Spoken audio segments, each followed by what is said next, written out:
Welcome to How Leaders Lead. I'm Kula Callahan, here to bring you another edition of 3 More Questions with David Novak. David, it's great to be with you today. We've got a fun conversation on our hands today.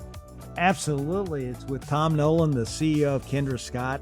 And Tom is a leader I really admire because he leads the right way. I mean, he really believes in people, cares about people, and is passionate about making sure that he serves them versus them serving him. And I think he really gets what leadership is all about. I totally agree, David. He actually says in the episode that his employees are his boss. And even though he's a CEO, that's truly how he functions in his role. He is there to serve his people and really truly believes that connections with your employees and connections with your customers is what is actually going to make the biggest difference on the bottom line. Yeah, I think the real difference, Kula, with Tom is that, a lot of people say it, but he actually walks the talk.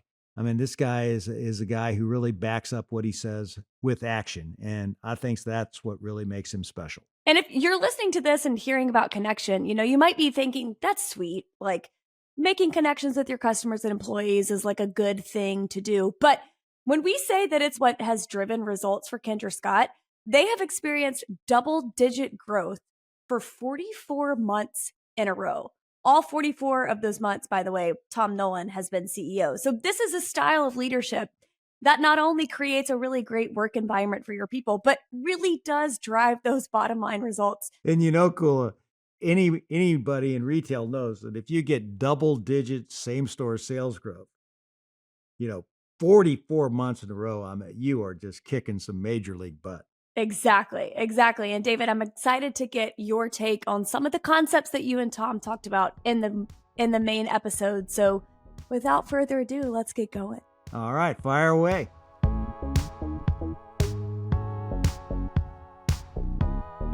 Question number 1. Tom admittedly is not a guy who is super passionate about women's jewelry. And I found it really interesting hearing him say that he actually doesn't believe that you have to be passionate about your product in order to be a great leader. David, what's your take on that? I mean, do CEOs need to be super passionate about whatever it is their business offers? Well, I think it's very important that you take whatever business that you're leading seriously. I always say take the business seriously, but not necessarily yourself. And I think Tom really, does that in a very special way and a unique way that's true to him.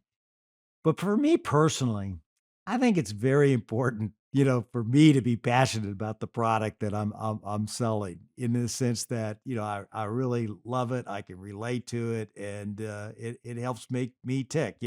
So that's why I loved, working on snack chips. That's why I loved, drinking Pepsis and selling Pepsis, and that's why I love KFC and Taco Bell and Pizza Hut, because they were a real big part of my life.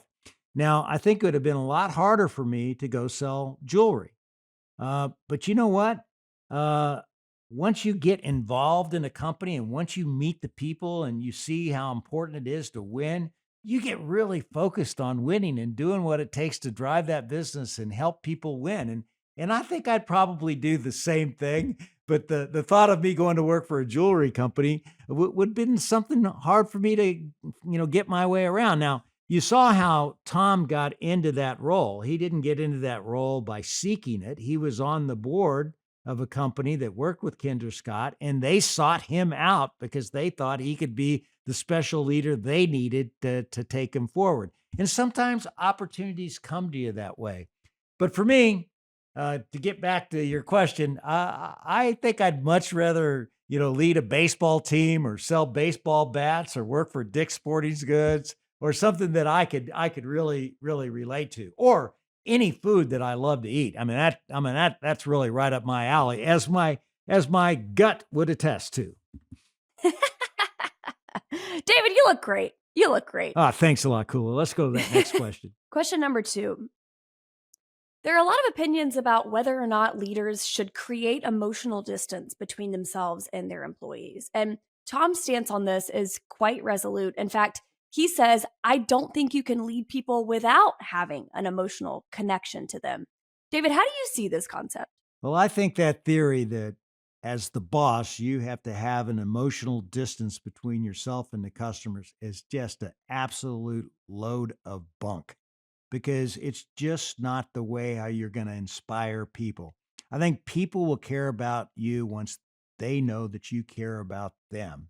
And I think the connections that you build with people are what really drive them, motivate them, and want to give their very best.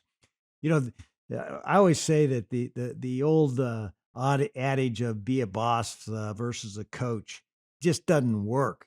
Now it's be a coach versus a boss. That's the way how you lead today. And a coach really understands what makes their players tick, what makes their team members tick, and you can't get there without getting yourself involved and ingratiated in how that person is approaching life and how you can help them be the best they can be. Now, there are some people who have that emotional distance. Bill Belichick, the famous coach for the New England Patriots, is famous for being tough and being detached from his players. But you know what? I think he had a way every now and then to go up to a Tom Brady and say, "Hey, you really did something there that was really special." And when he did that, I guarantee you, that was the thing that really motivated the Tom Brady to take it to the next level. So you may not be doing it all the time, but it certainly works most of the time. It reminds me of the conversation that you had with Bob Chapman, who's the CEO of Barry Waymiller. And his entire stance on leadership is to create that emotional bond with your employees so that they have a more enjoyable time at work because they spend the majority of their life at work, at your company. And so I feel, maybe this is just me and the fact that I'm a people person and I love people and developing relationships, but if someone at work doesn't feel a sense of emotional connection to their boss or to the other people they work with, it creates a pretty crummy work environment for them because they themselves have to detach from their emotional being, which is just hard to do anyways and creates additional stress. So I'm with you, David. I think, I don't think you can lead people without having an emotional connection with them. I also don't think you can have a healthy, thriving, dynamic work culture without having that emotional connection to your people. And it's not, stepping over the line and like bearing all to your people. Like that's not what I'm talking about. You don't have to talk about your trauma or your upbringing or whatever, but just treating them as humans and seeing their own humanity and making that connection. I feel like just creates a more dynamic whole environment for everybody. Yeah, it's the soft stuff that drives hard results. Let's face it, when people come to work, and you happen to be the leader, you can make or break their day by the way how you treat them and the way how you make them feel. I think when leaders see it that way, they understand what the true privilege of leadership is. So good. Totally agree. Question number 3. 95% of Kendra Scott employees are women.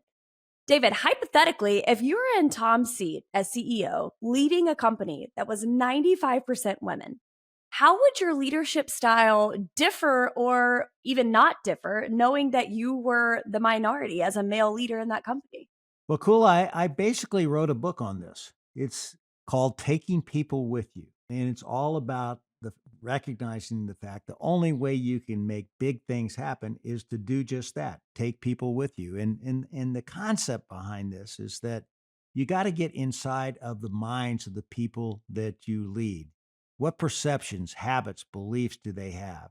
That you need to change, build, or reinforce to really grow your business. So I'd like to think that I would really treat female leaders just like I would treat male leaders, and I'd get inside of their head and understand how they were thinking and figure out what I needed to do to motivate them, inspire them to get the best possible results and to be the best that they can be. So, to me, what I basically did in marketing is what I did when I thought about leading people. I want to understand my people just like I understand my customers.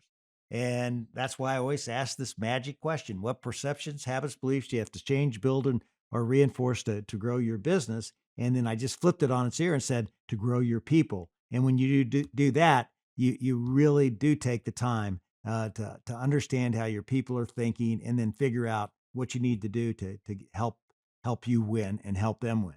I love this philosophy, of course, as well, because it kind of inadvertently forces you to be other directed as a leader. Because if you're focused on what your people are thinking and figuring out what their perceptions, habits, and beliefs are, you can't think about yourself.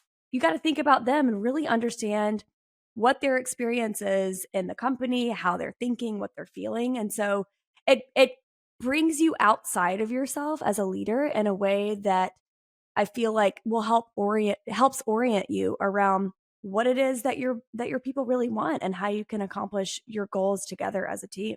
Yeah, and avoid all stereotypes. Just Totally. remember that everybody that you work with is unique. They're individuals that have their own DNA, and the only person that has your DNA is you. There's nobody like you. So, you need to understand each team member, and really take the time to do that. When you do that, I guarantee you're going to have a fired up team member who's going to help you build a great team and get the results that you're really looking for. There's a great book that one of your podcast guests co-wrote with the band of sisters. It's called You Should Smile More. Dawn Hudson and some other former PepsiCo leaders who are women wrote this book. And it's all about those little tiny nuances in the workplace culture that women interpret different than men. So I highly recommend that book if you are a male leader and the majority of your team is female. The book is very insightful. David, I remember you even talking about reading it and thinking to yourself, oh my gosh, I've literally never thought about how I communicate this idea to women and how they might interpret it differently. So definitely grab that book if you are a male leader and you find yourself in a team that is made up mostly of women. Yeah, that's a great book, and I really enjoyed it. Very insightful. And one thing that just comes to my top of mind on that book was with if you have a, let's say, a new woman come into the workforce, many times you might hear somebody say, "Have you met the new girl in the office?" Okay, but I've never in my life heard someone say, "Have you met the new boy in the office?" Okay, that just doesn't work. Okay, and you know what? Women don't Done. like that either, and I don't blame them. But I think if you're sensitive and you understand, do everything you can to understand how people think and what language you need to use around certain people. You become aware of that, and that is a good book, Kula. I never said "Have you met the new girl in the office," by the way, but I've heard a lot of guys say it. I've never heard you say that. So can confirm. That's You've because never you are asked. a great female leader. Let's go, David.